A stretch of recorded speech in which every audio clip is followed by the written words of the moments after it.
njagala kuyozayoza abaana b'omu parliament batutaasiza ekizibu jo bayise ekiteeso kubanga bano abatomera okutomera munnange bali bagenda kutuyinza mu kizibu ky'amaanyi bagamba mbu omusirikale bw'anakola ensobi ab'amagye tebamuwozesa bamutwale mu kugombolola oba amagye assa omuntu oba abbye sente oba akuta omukazi n'otamuwolereza wano mu nkandi n'omutwala okugombolola magistrate alina by'omusango gy'embizi abantu bakaaba emwanyi bazibba ekiro kati noyongerako n'abaserikale oyongera baaki abaserikale ate kimuli magezi gonna era ngenda kwandika mu social media abantu ababadde mu nsobe eyo benna okwenenya kubanga tubadde tetugenda kukikiriza wabadde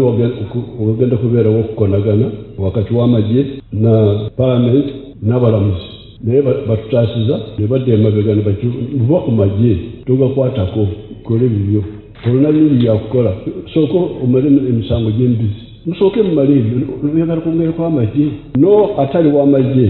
naye bw'asalawo kunoonya emundu n'azikozesa kutemula naye tugenda kumuwozesa ng'omuserikale kubanga yeesalirawo ekyo babadde bakiwakanya amagye ga uganda g'amaanyi gasobola okukuuma ddembe mu uganda naye ate tulina okuyamba amagye ago n'okugenda mu maaso na politics z'okwegatta